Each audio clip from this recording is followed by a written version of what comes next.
If you had to put all the money you wasted, how much would you say that you've lost? Over $1 million. Best friend from middle school goes, so what are you going to do? And I was like, I don't know, man. Like, what do you do? He's like, I don't know. I did 2 flips in a rental or 2 rentals in a flip, one of the two. And I was like, bro, you did? I could do it. I had girlfriend on the deal. I put her dad on the deal. We eventually lost 50 grand. That was my dad's money. I had 13 property, no construction experience. I had $2 million in debt basically from private investors. The amount of people that are out there that aren't, you would think like super high IQ, right? Graduated Harvard, has like 3 different degrees. It's actually not the case. A lot of these guys are just really good at learning from their mistakes. Ladies and gentlemen, super excited to have another podcast episode with my good friend here, Arpan. And I'm excited for what we're going to talk about today. It's going to be a free-flowing conversation, but my commitment to anyone that's listening is to deliver high value information and content that's really going to help change the way you guys invest in real estate and improve either whether you're buying your 10th property or your second one. My goal is to help you guys not make the same mistakes that Arpan made, because I know he made a lot. And so that's why I want to have him come on, because dude, I mean, you were telling me yesterday, just like thousands of dollars. If you had to put all the money you wasted, how much would you say that you've lost? Over $1 million. See, there you go. That's the title for the video. Investor loses over $1 million in real estate. Here's what not to do. Yeah, kinda. You might as well.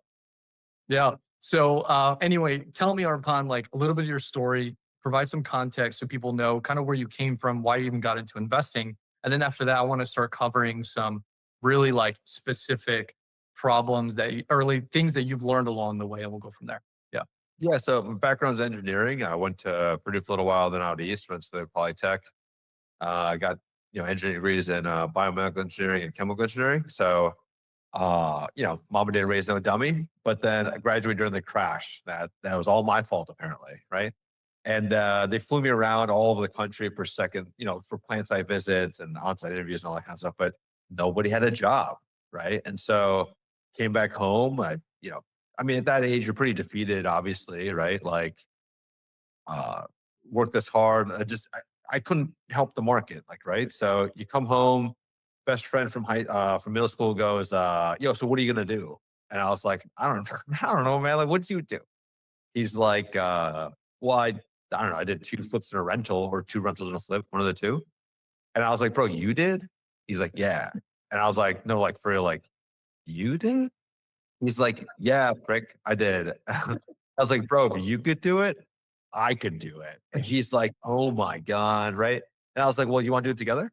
Right? He's like, whatever. Right? So we did this deal. It was a historic district property in Aurora, like out here in Chicago. And worst deal ever. My dad's money, okay, took 2.5 years. Everything that could have gone wrong did go wrong. I had the windows shot out with BB guns, all wood windows, had to get them custom milled, right?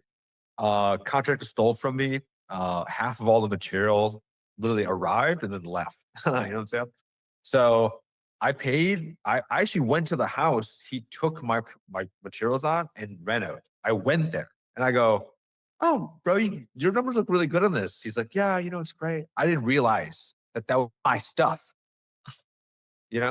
So I went through 4 contractors, trying to get a favor done, this and that. I had my then girlfriend on the deal. I put her dad on the deal. We eventually lost 50 grand. Everyone ran when that happened, except Charlie, but everyone else ran. That was my dad's money, right? I was in the community, but I ran from it when I should have ran towards them for help. It's so embarrassed that I thought I was that guy, stupid. And then second deal, again, dad's money, just me and Charlie lost 20 grand of his money again. Took us about 1.5 years. A little bit less, right? Still lost like a little bit less. Yeah, but after paying, I think he paid like $200 to $300K for my education, So yeah, like this man's a saint. And then third deal we scratched. So Charlie went more the investing route. I went more the Charlie went more the realtor route. I went more the investing. And so that's how that bifurcated. Then I did only flips until like 2016, 2017. Was buying rentals, bought about like 10 at the time, all within like, I think 2.5 months, something like that, really fast, right? Changed the model. But the business imploded on me. I had 13 property, no construction experience because I messed up the first one and the second one. So I brought in a partner for design and construction. That's all he did. And he messed that up. Yeah. So I had 2 million in debt basically from private investors, 13 properties, no staff, everyone left me. I had to do this on my own. So for the next 4 years, I dug out of that. And so got sued in the process. So before we talk about how you made it out of that, in the first couple deals that you were doing, because you were like still learning at that point, I heard one investor say one time, like, instead of paying for college, like the mistakes is your tuition, right? Like Yeah. that was like your learning. But what would you say was if you had to go back, like what was the main reason why those deals went horribly wrong? When it comes to like flipping property, like what did you learn from that? Hey, quick question for you. How much have you been enjoying these podcast episodes? I really hope that they're providing tremendous value. If you can do me a favor and subscribe if you haven't already, a lot of people that are watching aren't subscribed. So I really want to grow this thing and provide as much value as I can to people that are watching. And for anyone that's looking for financing as well, you can reach out to my team so that way we can make sure you get the help that you need. Let's get back to the episode. Timeline, construction timeline. One, I did not read a bid. So that's just basics. You have to not read a bid. Like I didn't have lights in the kitchen. I didn't think about that. Wow. Yeah. And like the guy gave me a bid and I didn't know anything. My buddy didn't really know as much as I thought, you know what I'm saying? Because he kind of did remotely and he had a good dude. So yeah, I just did not evaluate it, but I would say construction generally. So the market was still going down in 09, down to 13, at least in that area and surrounding areas around here. So the market was still falling and I was running up costs and stuff like that by going through and not doing stuff. So I would say construction generally, but very specifically construction timeline.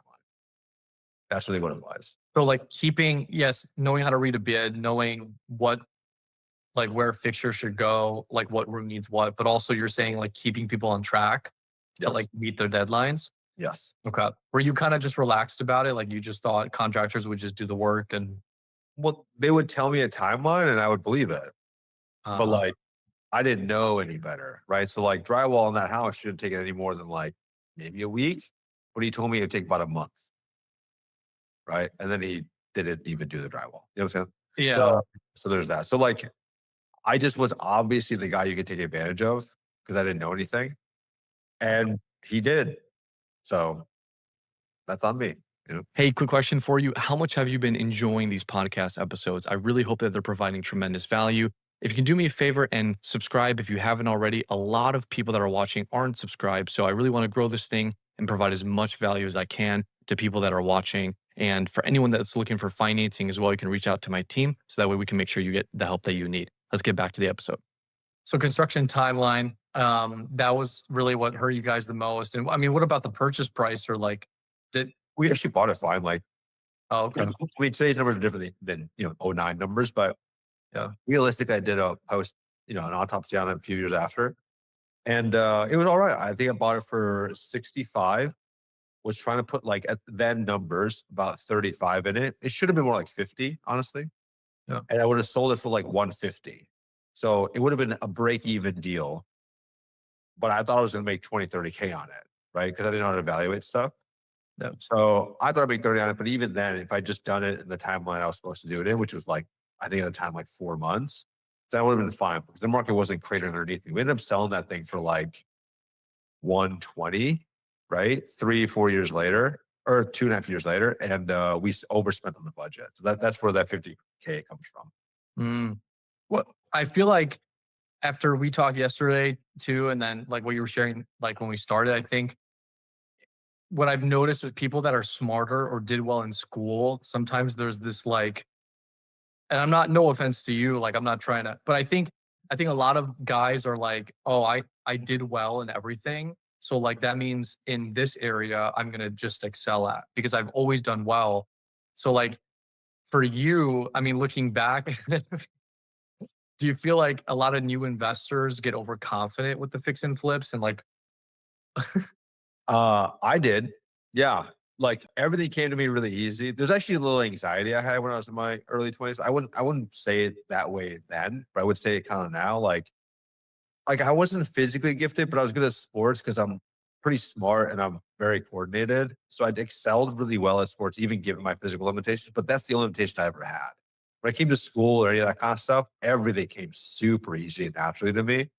And even like I picked up chemistry in a year, like my senior year in college. I just got bored and did it, right? While I was on the rowing team and all these other things, right? So um, everything came really easy. And so there's a part of me that was worried, like when I hit real adversity, who was I gonna be? Right. So, and then the other part of me goes, but everything worked out so well anyway. Like I'm gonna crush this too. Mhm. Like so many people do this, and I can do what very few can. So why Mhm. can't I do that? You know what I'm saying? So part of me is nervous about taking on risk. The other part of me goes, what risk? It's me. Mhm. You know what I'm Right. saying? Then that's why when it didn't do so well, I ran away from it, not towards Right. people. 'Cause you weren't getting the results you expected. I think that confidence is important. Like that definitely helps because you're like, I'm willing to bet on myself. But then yeah, sometimes like we enter new territories where you're buying something that's a large undertaking and you're like, what the heck did I just do? Like I have no idea what I'm doing, which we're not used to when we're excelling at everything else. Right. Mhm. Yeah, like don't be that guy that has analysis paralysis, but the other end, like I'm the other end of the spectrum. Like I'm like I'm reckless by nature. I am tempered with some experience, but I am reckless by nature. Right. So you're not because I meet a lot of investors that are on the opposite side where they're like, I had a guy emailing me a few weeks ago and I was kind of like, what's the number one thing holding you back from starting? Because I'm noticing a lot of guys right now are just, and I say guys because like 98% of the people that watch my stuff are men. But anyway, like what I've found was that they would sit there and like study and study, study. It's like studying how to ride a bike, but they never want to ride the bike. And so they never get anywhere. And then they're telling me, well, I'm still in the learning phase. I'm still analyzing. And I'm like, yeah, but are you? Like, is that really the main issue? What would you say to guys that are like struggling with that right now, where they're like, dude, I just can't, I have to have everything in order, everything in place before I start. Like, what are your thoughts on that? I see this a lot, and I always go back to things that they. So how I normally do is I go into their past and I go, "How did you decide what college to go to?" And they'll tell me site visits, this, that, the other, right? And I go, "Okay, well, did you know the food was going to suck your first year?" And they're like, I didn't know." I go, "Would that have stopped you from going here?" That's not Mhm. really. That's my point, right? Like in the end, there's always gonna be something you didn't think of, right? Because life is complicated and messy and stuff like that, and that's honestly it's part of the fun, right? As a natural reckless guy, but it's part of the fun, right? You actually don't want to have seen everything because your life will just be very boring. So you'll want all the serendipity that comes from making a choice, right? And rather than looking at this as a problem to solve, look as an adventure to go on, right? No one knows the outcome of an adventure. When you start off on it, you just go and you just Mhm. keep going. And then you deal with it as you go. Like keep that mentality, right? Of kind of overthinking, right? But aim that creative into the random spot you find yourself in Yeah. versus I never got in to begin with. I agree 100%. I think it's important to, yes, analyze deals and like understand what you're buying, vet your contractors, like all the typical stuff. But I think like the anxiety that people have from not knowing every step of the way sometimes kills them from doing anything, even in life, right? Like they don't know what this is going to look like 6 months from now, or what if this happened? Like all the what if questions. Like I get that a lot. Like even my wife it's funny because she's kind of the opposite of me, where she's always like, well, what if this happens? And I'm like, well, what if the opposite happens? Yeah. You know what I mean? Like both could easily happen. Like, what if this crash and burns? I'm like, well, what if we're really profitable? You know what I mean? Like, The other thing I do with that specific is I attack it straight onto. So that one is to go around it, like it's an adventure reframe, right? The other is to attack it straight through. I go, well, let's talk about worst case scenario. Like what ends up happening is that fear's in the vague. So if I nail it down, I go, what's going to happen? I live on my mom's couch for 6 months and I find another job. Like, did I die? right, Did I hurt somebody? What did I do here? right. Right? Oh, well, my credit's destroyed. Who cares? It's three numbers on a paper. Like, if I know what I'm talking about, I can just go raise the money with my own mouth. I don't need someone to FICO to tell me, right? So like, what's the worst that's gonna actually happen? I go live with my mom. She fucking loves me. Yeah. She tells me. You know what I'm saying? Like, Yeah, it's never as bad as you think. Never. Literally. Like, I'm and like for those listening, like we're talking to someone that lost over $2 million, right? No, 1 million. You said 1 million. So you lost over $1 million, and like you're still here, you're still doing it, right? Still investing. Well, not so much now. Well, still, yeah, Yeah, I mean, I'm buying a lot of rentals. Yeah. So like endurance. yeah, It's yeah. endurance, right? And I told this guy on the other day, I was like, look, you're too competent. Like you're just doing too, you can do anything, and the problem is you can't do anything. So you try to do everything. But Mm, you would be better off if you were persistent and dumb. mm. It's funny you say that because the amount of millionaires that I've met that are not that smart is actually incredibly, like, it's insane the amount of people that are out there that aren't, you would think, like super high IQ, right? Graduated Harvard, has like three different degrees. It's actually not the case. A lot of these guys are just really good at learning from their mistakes, enduring through the process, and just pushing through. Like it's nothing crazy. It's just that's what it is. Um, you know? There's this parable I think about a lot. It's so let's say you have two dice, right? One's a 20-sided dice and one's a 200-sided dice, right? The rules of the game are very simple. At first, there's one green spot on the dice, right? And every time you flip a red, okay, right? You just get to roll again. And anytime you flip a green, like you land on a green, then one of the reds turns green. So the idea is that you learn on your wins, right? But sometimes you hit some reds, you just can't quite figure it out. And you hit a green, you win, and then you learn, right? And the thing is, let's say you and I are rolling dice, right? And the only rule is there's no time limit, right? You can keep rolling as many times as you want, and the one with the most greens at the end wins. But the end is like whenever you want it to end, right? Like there's no time limit. So what ends up happening is that let's say like me and you were going at this, right? And I started rolling dice, and I roll it, twice, three times more than you do, right? It'd be like you roll once, I roll once. Maybe I hit it. Maybe you hit it first, and I roll like five times. I hit it second, but you don't hit it again for a while. And you're like, this is stupid, right? And I keep rolling, and then at some point, like because I've landed on so many greens that the other reds have flipped to green, that like I start hitting it like every second, every third, right? Like from one to one from one to whatever to like down half, like half. So it's like it looks like I'm winning more and more and more and more and more, right? And then you rolled a couple of greens, you're like, whatever, right? The point is, in that whole thing, right? Because I'll have won. Did you know which dice we had? Like just roll. Just roll. Just roll and just keep rolling because who cares? Like fear's in the vague. Yeah. Like worst thing that's going to happen is not going to happen, and that's the worst thing that's going to happen. And then on top of that, you only win if you endure. You just got to keep at it. Yeah. I think anyone who's willing to do something for a very long time is eventually going to win. And that's just the people. Like, I think now it's so easy to get ahead because of the amount of people that expect something immediate. So I was actually just talking to a real estate agent earlier this morning or for lunch. And we were talking about how like people just cannot commit to things or commit to doing the same thing. They give up so fast now, and people are just so soft. And I'm like, dude, it's so easy to win right now. It's so easy. Like I've had guys, people that want to start investing, and they'll come to me and they're like picking my brain. They're trying to get ahead of like, okay, how do I do this? How do I do that? And it's funny because like every other week they're changing their minds, right? They're like, oh, I tried it, but didn't work, for like a day or two or a week. And it's just like, it's so, what I tell people all the time that like, I guess I'm coaching, right? I tell them like, the first thing I would do is like pick a niche and stick with it for a long time. I say like at least a few years.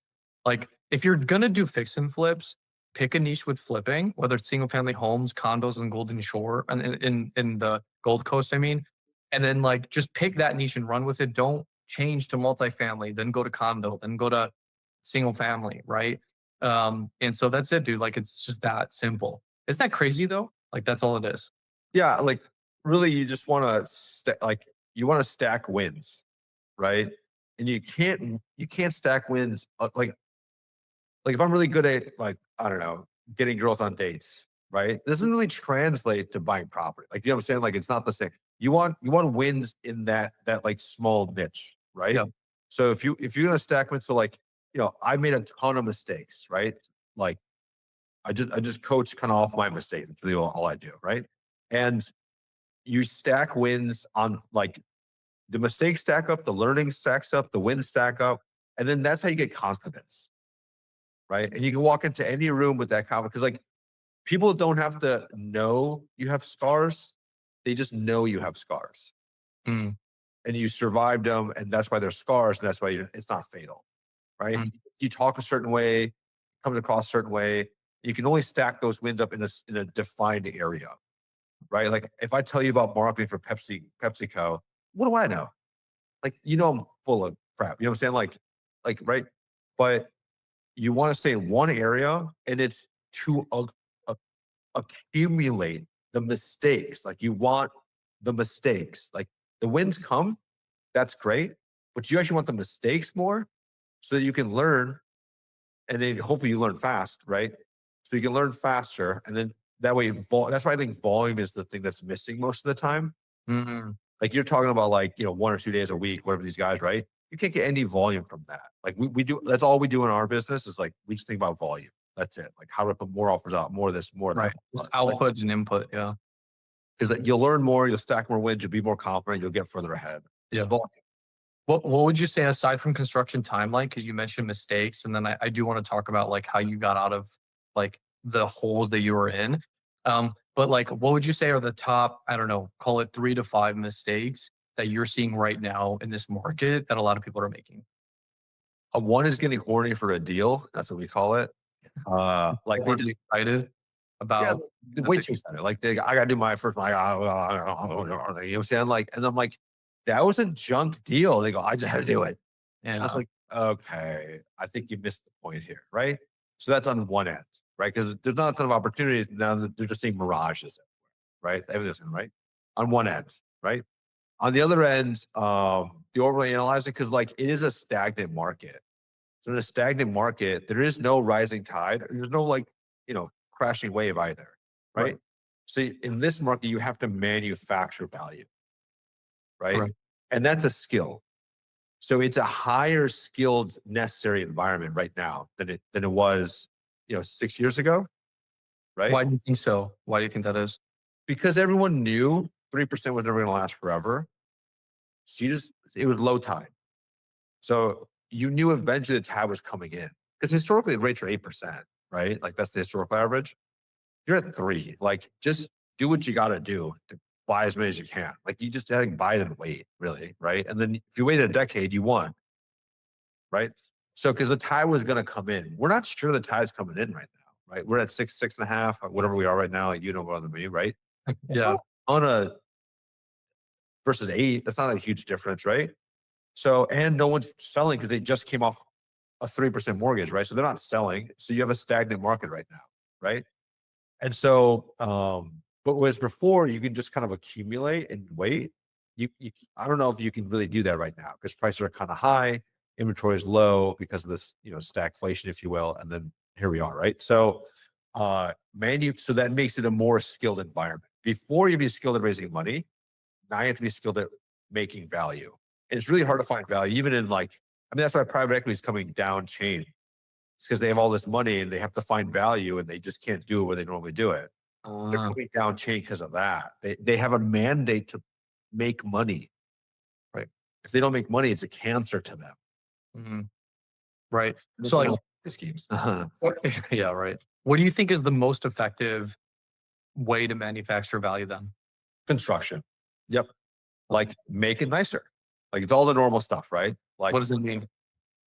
yeah, so like, add a bedroom or add a bath or do the basement or rezone it, right? Or knock it down and go up with something nicer, bigger, whatever, right? So like, but the construction element, like actually making things nicer. Because in a world where like the value is provided with money, the world doesn't actually change at all. Like when the banks make a ton of money based on moving paper around, does your house look nicer? Is your block nicer? Is your community filled with more people? Do you understand? No, it's just moving money around, right? But when this kind of like, right? People want to find blighted properties. They want to go into rougher neighborhoods, right? And they want to turn them around.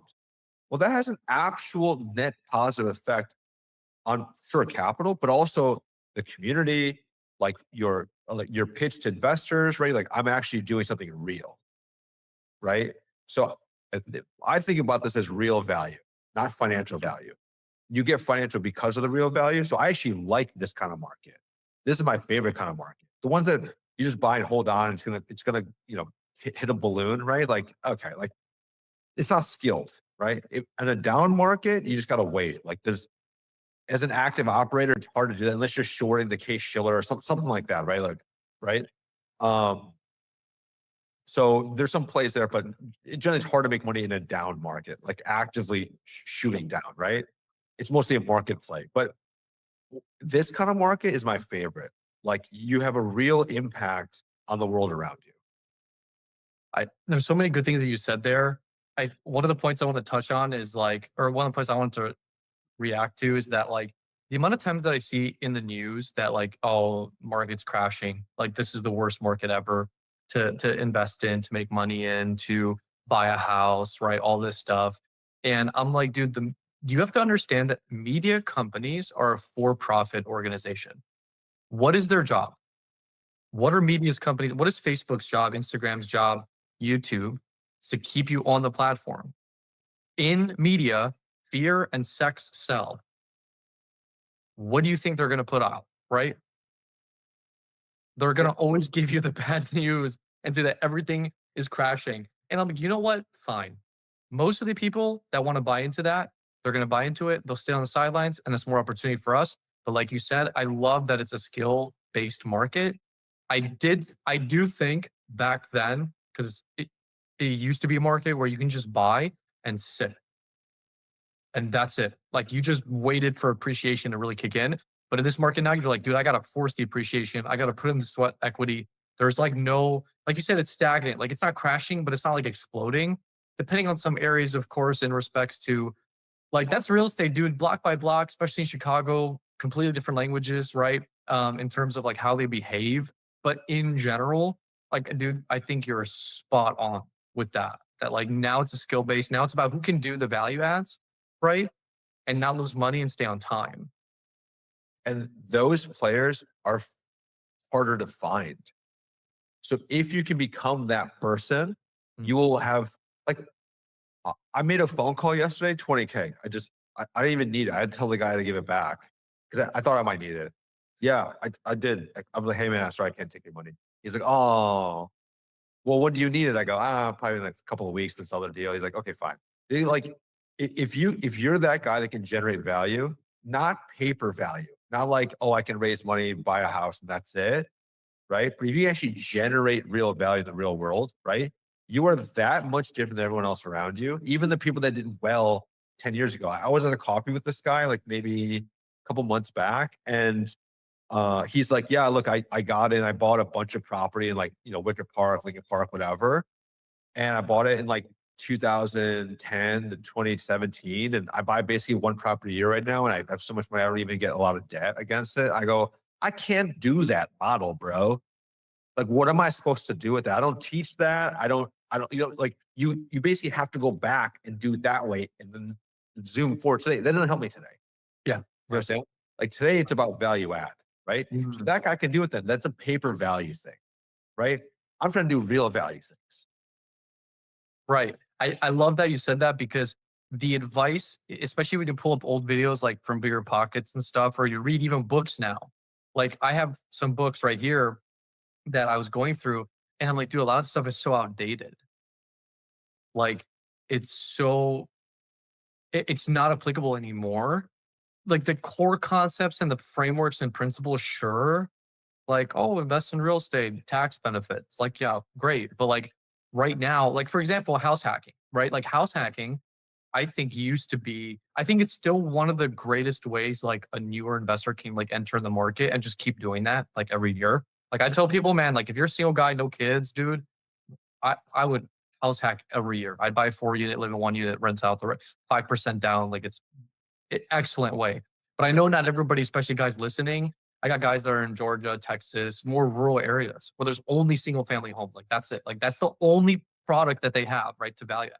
So with that being said, my point is that like house hacking used to be so effective. Like you can be almost profitable in like just making rental, like not even doing any crazy value adds. But now you have to ideally buy a 4 unit that you can fix up, raise rents, right? And even if you don't, okay, you're living for free, right? I'm a huge multifamily, like I'm pro multifamily all the way because I think that's where most of the money is. But like, yeah, dude, I think you're spot on with that for sure. Yeah. Yeah, I just wish people would be like a little more realistic about what they had heard worked before. Mm, So house hacking is great. It's a great way to get into it, but it's great for the ancillary benefits right now versus the core benefit, which was supposed to be you live for free or you make money. You don't live for free, you don't make money, right? You will, it's a voucher. It'll subsidize your rent a little, right? But that's about it, right? Because it's you just have to buy it for too much if you're not going to put any money into it, and you're not going to make value, right? But it's good for all the ancillary things. So like you start learning about property management, you learn how to close a deal, you have to raise money, what the financing protocol looks like all of that, right? So you go through all the ancillary benefits, right? But before you used to have the core benefits and the ancillary stuff. Now you just have the ancillary stuff. So like that is a less good of a strategy to start with right now, right? mm, There are other better strategies to start with, or even better services to do to come into this. You know what I'm saying? Like do other things altogether and then come into being an investor from that route. So yeah, I think just recall, I would say the advice you had heard wasn't wrong then. mm, right. Right. What do you think is the worst value adds or when people try to add value or manufacture it, where do you think they waste time and money doing so? That actually doesn't produce the most results. And then the opposite of that, what do you think is like the small things that like the 80/20 that do like most of the results? So you kind of just said it in your sentence. You're the biggest value add is to not take time, which costs you the money. Like that's the equation, right?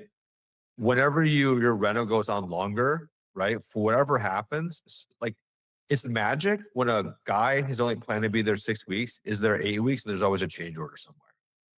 Magic, right? Also, what happens is your renters, you can't get them out, right? Can't rent a place that's not done. So that delays it, right? And you have your mortgage payments, the minimum versus all the utilities, right? So basically, like if you think about like our market, right? 3 grand in rent, 2 grand in like, mortgage and all that stuff like that. I mean, loose numbers, 500, whatever, right? We think of it as every month you delay is 5 grand. That means you lose a grand, you lose $1,200 every week, right? Like Yep. you lost the rent, you still got to pay the mortgage. It's not exactly that because you have to pay the mortgage no matter what, but think of it that way. So for some urgency, if you think of every property costs you a grand every extra week, you're going to be a little less, because a grand fair money. Some, people make a grand a week, right? Like that's their job. So I go, great. As long as you have this going over time, you work for that house. You make 60K, every dollar goes into that house. So you work for that house now and you got to run the job.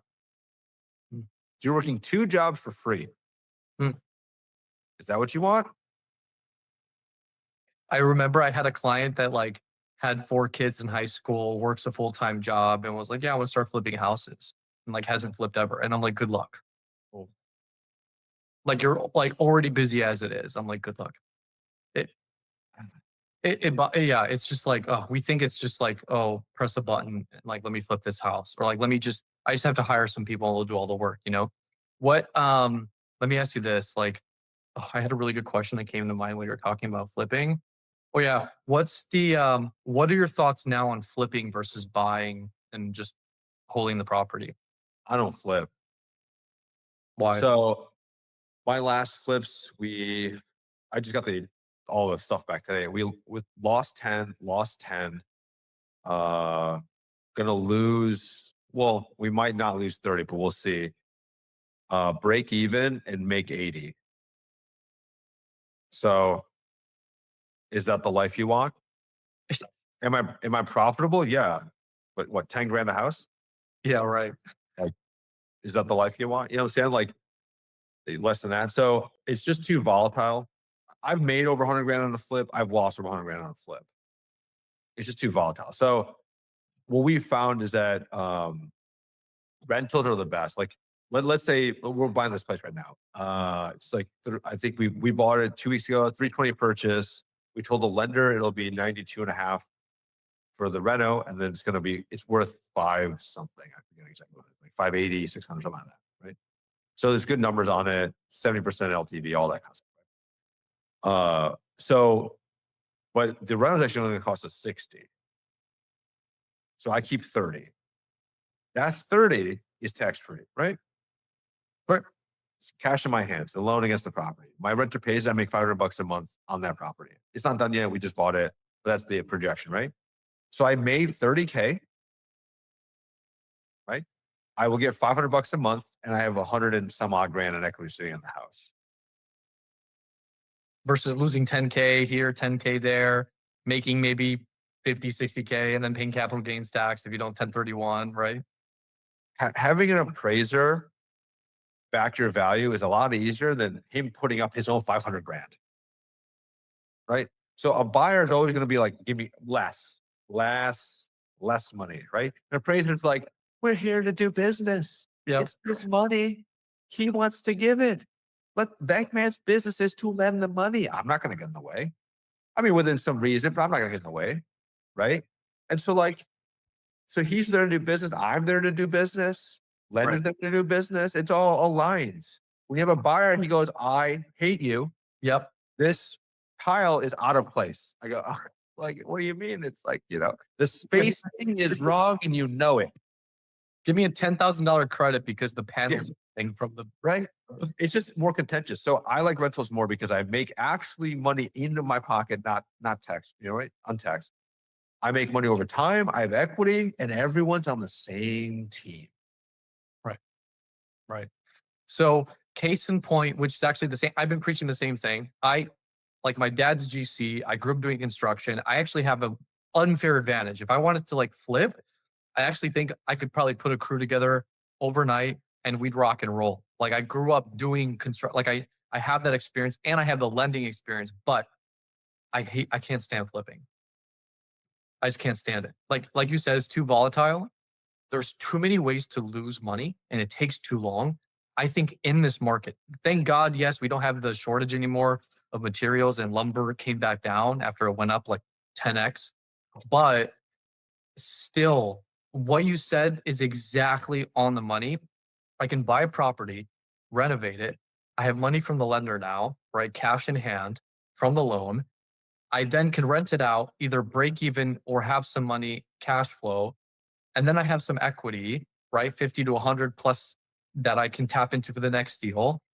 And I get the tax benefits and the write-offs because I have depreciation. I have all this stuff, cost segregation now, like if I have a multifamily. So I have all these things from buying and holding. And like you said, everybody's on the same team. The appraiser is just, let me put the comps together. I'll give you a reasonable value, right? Like, it's okay. We're all working together here. Whereas, like you said, a buyer, it's almost kind of like a battle, almost like they want to get the best deal. You want to get the best deal.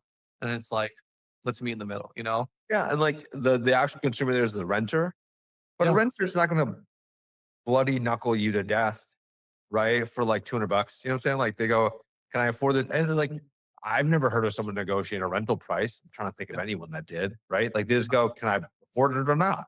Right. I don't know, like, but $200, can you pay it or not? But Arpan, what about the guys that are like, dude, tenants are so annoying. They're hard to manage. They're going to tear up your place and leave you broke. Like, what would you say to that? Yeah, pick your heart. Like no one said this is going to be easy. And I would tell you that like when you vet them, like sure, do your best at vetting, but like just know that this is a journey. It's an adventure. And what adventure is just a nice paved road to the end? Is that fun? It sounds like the most boring adventure of all time. Like, what'd you do this for? Like, what are we talking about here? You know what I'm saying? This is the real world. Like, wake up. When did you go to work and there wasn't an accident on the way to work? You think that guy thought, oh, I'm just gonna, you know what I'm saying? Like, he got some adversity. Welcome to life. So pick your heart. last thing I checked is, was it like living a life of how does this quote go? It's like most people live a life of quiet desperation. Is that you? Right. You know what I'm saying? So like when we talk about the guys that we have in our program and stuff like that, I always start with something like that. Like pick your heart, right? If you want to work this job the next 30, 40 years and hopefully get to retire, then Exxon goes under. My dad was at Arthur Anderson for a little while, right? He retired, but like, you know what I'm saying? Like there was a lot of people that did that, followed that advice and got whacked. Yep. Does people going to jail help your retirement? I don't think so. I got guys now that came to me. I just had a guy 65. He closed on his first multifamily, a 4 unit, like residential, not like big commercial. And he's like, dude, I wish I did this sooner. I'm so mad. But he's like, I'm going to start now. Yeah, Like it's fine. Like the best time was always yesterday. The next best time is today. Fine. it's interesting though. I have a quote that I don't know if there's an official quote out there. Maybe there is about this, but I'm like, either you work hard now so it's easier later, Yeah. or you slack off now and it's hard later. Either way, it's going to be hard. So Yeah. pick your hard. But for me and my family and my life, I'm like, you know what? I rather like bleed now, suffer, work through it. That way, later on in life, I can enjoy more things and it's just easier. I can do things that I love. Yes, get paid, whatever, have a better lifestyle, have more time with my family. But it's just like we kind of waste our 20s and 30s, right? We waste it. And then we look back and we're like 60, 65 and broke because Social Security isn't paying enough. It's like, Yeah. yeah, We say pain of discipline or pain of regret. Pick one. no, yeah. I think the SEALs too have a saying like they bleed in times of peace, so they sweat in times of war, right? So it's Yeah. just Yeah. like they train, obviously context a little bit different, but like train now, practice now, suffer, and then that way like it's only going to get easier. So or it's only going to help things be easier. So my question to you is like, what kind of changed for you that got you out of the hole that you were in, and like what did you have to do to, or like how did you get back on your feet? Um, it depends on which hole, right? Because I've been to many, but I would say overall is I just don't believe that anything you see around you couldn't be achieved by like mere humans. And if it's a human that did it, then why am I worse than them? Maybe it's an arrogant way of thinking. I don't really care, but a skyscraper, right? I go, I could do that. It might take me 15 years, right? Not to go all in on it or whatever, right? But I could do that. Like, there's nothing out there that I don't think I can do, right? And maybe that's just hubris, right? And it's until I like, but I need results for that, right? Like, I can believe that, but if I have no results, your record is what it says it is. Like, you are what the record says it is, right? So, like, part of that's like, I can't live that life anymore. I just can't do it. I can't go back to that. I just don't want to be that guy who is losing all the time. You know what I'm saying? I just don't want that. Like for my family, my poor dad, my friends, people around me, you know what I'm saying? Like, I just can't do it that way. Yeah. And I wasn't built for that. You can think of it as religion or not, right? Self belief, whatever it is, you have a plan for yourself or someone else to plan for you. I don't really care. Like it's up to you, right? But there's no way I was built for that life. Period. Full stop. I'm not, right? And the people I attract around me, both in my program, in my business, as friends, partners, whatever, right? Like that's just how we roll. Like there's no way I was built for this life, the one I have currently. I was built for that one, but I don't have it yet. That's Mhm. okay. It's worth working for. Yeah. Yeah. So what's your goal now? Yeah. So the goal right now is to buy one a day. So we're buying just about one a week right now. I think next week we don't have a closing. The week after we do, something like that. So, but yeah, so we buy one a week right now. We're bumping that to one a day. Probably the next 6 months, we'll get up to about one a day. That's great. When you say buy one a day, meaning what? One residential property. So a 4 unit, house, whatever, just one every week. That's crazy. How in That's the where world? I'm right now, but then one every day. How in the world are you buying a property every week? It's not that hard. Yeah, like so there's a cadence to this, right? So like partially I have partisan staff, right? But literally everyone's part-time, like yeah, you can it's not that hard. Like um once you know a model that works, like we have a model that works, right? The numbers are all kind of like the private rates are all between like 60 to 110, 120, right? So you just talk to people and you always have something to talk about. It's actually easier, I think, to run it at like a one a month pace than it is to run one, Mm, right? Because you always have something to talk about, right? Like, oh, I'm buying this one last month. I'm buying this one this month. I think people should aim at like one a month. Like that's the base minimum. So do, 10, 12 a year, right? If you can do that, then you're always in a part of the cycle you're learning. So that's what we teach like our guys, like always putting on offers, yeah. right? If you have a property, if you don't have a property, if you're in the middle of construction, it doesn't matter. Just keep putting offers out, right? And then do it at a clip. So that way you get used to the numbers, right? And so you go, okay, if I double this, I'll double the properties then, right? And Mm, then scale up from there. But you know what the funnel looks like, yeah. right? And so the thing is, people do like most of the time when they start this business, it's a bunch of children with a soccer ball and it's third grade. They all just kick a ball and they'll run to the ball. And they kick the ball again and they all run again, right? So you go from acquisitions to finance to construction to dispo, and then you have to go all the way back because the ball is back at the beginning. So I think it's actually easier to play this game if you have the mentality of I'm going to buy one a month, Mm, and then you go from there. And then it's just a matter of like scaling up the things. So like right now to get to one a day, we have to raise 100 grand a week on every. So we have property that we're cycling back through, right? So like right now we have probably about enough money in the system to do like 2 a week right now.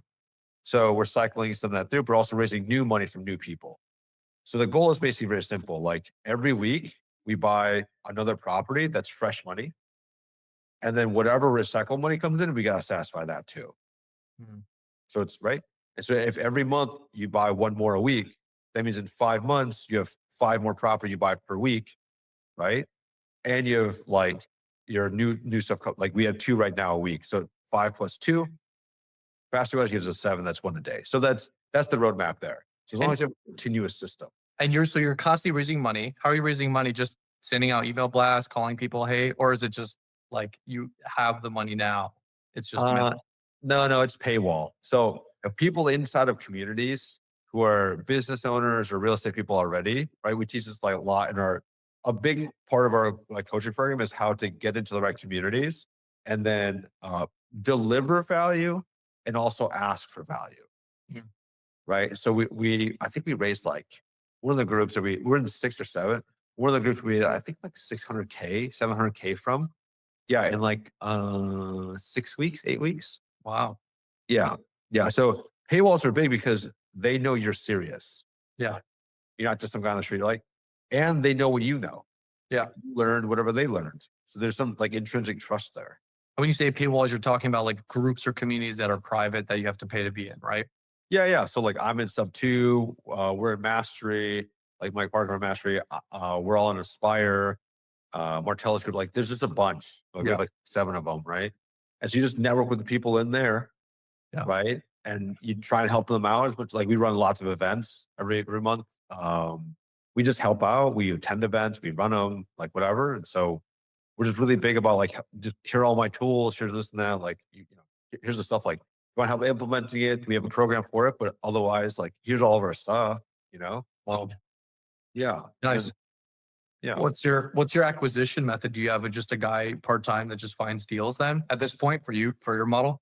Yeah. So we have someone who now used to scour the MLS for us, has now, and we teach it, but like how to build relationships with those same people so that they can see like you're serious, right? Like, hey, I didn't buy your deal, but I just bought one last week, whatever. Show them the HUDs, who cares, right? You know what I'm saying? Once you get momentum going, people want to be around momentum, Mm, right? And so you just talk to them. And so now my acquisitions person, I don't think she's looked at the MLS in like a month, but she oh, talks to agents a bunch and they just send her deals. oh, okay. Right. So it's relationships now, but it doesn't have to be like on the MLS, at least in our market here. Every 40 offers, you should have one property under contract. You'll probably close on one of those 40, but say you have to put in 120 offers. Just make a plan, put in 120, and then you're statistically guaranteed to close on one of those, Right. Right. I heard I was talking to my guy, one of my investors I work with here, and he was saying, he's like, yeah, dude, the biggest way to find deals is just networking with the brokers. Yeah. Like that's it. And I was like, that's that easy? It's like, yeah. It can be, everything works. Like I have a guy that does mailers, he does TV ads too, and all this, like that works. Like he does, his main thing is Google quickie thingies, whatever. Yeah. Yeah. That's what it all works. You got to do it long enough.